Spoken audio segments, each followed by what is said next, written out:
Hello, whiskey lovers, and welcome to another one of Mark's Whiskey Ramblings. And happy St. Patrick's Day. St. Patrick's Day is obviously the day in which we celebrate everything Irish, and obviously that has to be done with Irish whiskey, right?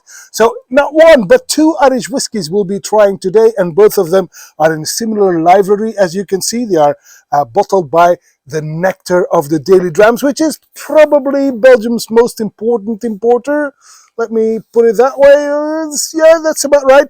And they released these in 2024, two sister casks, I presume, because here we have a 22 years old, distilled in Ireland, it says, and this one is distilled in 2002 and bottled in 2024, and this is bottled at 54.6% ABV. And on the other hand, we have a 23 years old, which was distilled in 2001, so a year prior, and then bottled in 2024. This one sits at 53.9% ABV.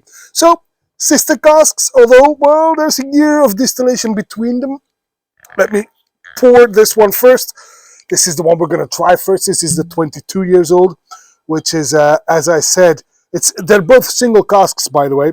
This one is bottled at 54.6% ABV, and that's the one we'll try first. And then we will follow that up with this one, the 23 years old, bottled at a slightly different strength of 53.9% ABV. Right, let's start with the youngest of the two in terms of maturation, 22 years old. Full golden color, well, light golden to full golden. Let's see if the distilled in Ireland, 22 years old, is any good on the nose. Delicious. Oh my God. As you've come to expect from these Irish bottled by the Nectar, this is a veritable fruit bomb. I get both European fruit and tropical fruit, meaning I get some apples and pears, but also some oranges, papaya, dragon fruit, mango. It's all there, and it's absolutely delicious. It's got something minty as well towards the end. My God, this is good on the palate.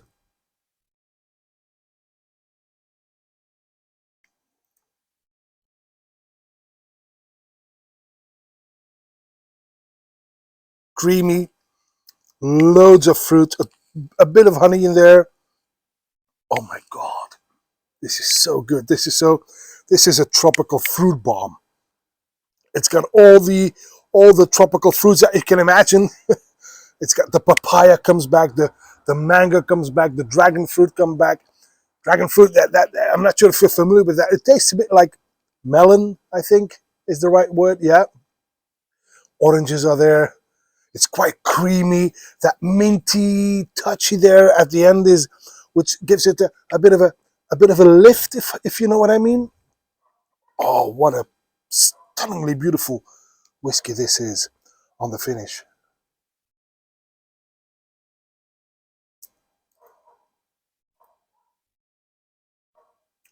Long and satisfying, uber fruity. Oh my God, this is a bit candy-like now. Like a stew of fruits in there. Apricots, peach. Oh God, this is so good. This is such a beautiful whiskey. And, you know, it doesn't mention it anywhere on the label, but I'm quite convinced that this is actually from the old Cooley distillery owned by Jack Teeling. I didn't say that out loud. We've got the other one here, which is bottled at slightly lower ABV, if I'm not mistaken. Yes, this is a 53.9. This is 23 years old. It was distilled a year before this one. And it's also a single cask. A distilled in Ireland, 23 years old. Same color. A beautiful, bright, full golden. This one seems to cling to the glass just a teeny bit more, which is good news because this one was already quite creamy. Let's see if this one is any good. The distilled in Ireland, 23 years old on the nose. Oh, oh, this is peated. This is definitely peated. Oh, so it's something else. This is a different spirit. This is because this was clearly unpeated, uber fruity. But this one, slightly maritime, in fact. So they're not sister casks. They're like distant cousins. But I'm quite convinced that this is also a distilled from Cooley, to be honest. So this was probably meant to be, you know, Tyrconnell or I don't know, but this is definitely the Connemara spirit. Oh God, this is good. It's got these subtly peaty elements, slightly maritime, but then how could it not be? Again, all those lovely fruity notes appear here as well. I do get some citrusy notes. I get some banana. I get some almonds even. And I even get something, don't laugh, but if you open up a fresh can of paint, that's what I'm getting here. And it's not an off note at all right? Delicious on the palate.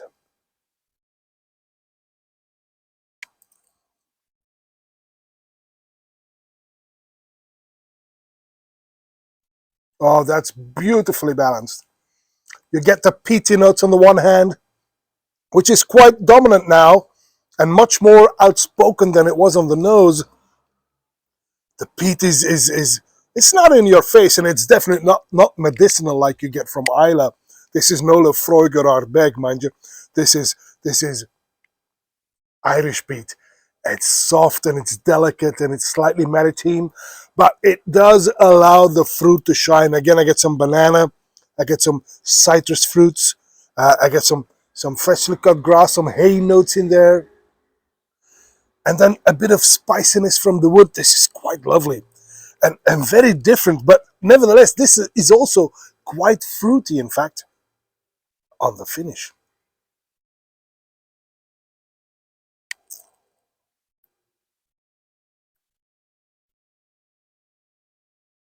Long, perfectly balanced between the fruitiness on the one hand, the peatiness on the other, a bit of woody notes in there as well, nothing untoward, beautifully balanced, powerful, entertaining, and satisfying. This is such a beautiful malt again. Well, like I said, they're quite different. So they're not sisters, they're distant cousins. Unpeated, 22 years old. Peated, 23 years old. If you were to ask me which is your favorite, it's a tie. It's a tie, it really is. They're quite different, but they're both absolutely excellent. 53.9% ABV, you don't feel that. You don't feel the need to add water, not at all.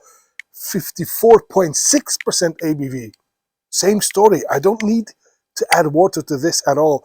These are beautifully integrated, stunning whiskies, and as you can see, I've still got quite a bit. So, March is going to be, St. Patrick's Day is one day in March, but March for me is Irish month, and I drink nothing but Irish whiskey in March. Don't ask me why. Well, if you ask me why, I will tell you. Because Irish whiskey can be absolutely stunning. And that's all for this Whiskey Rambling, and I hope to see you at one of Mark's Whiskey Ramblings real soon. And until then, may the malt be with you. Bye-bye.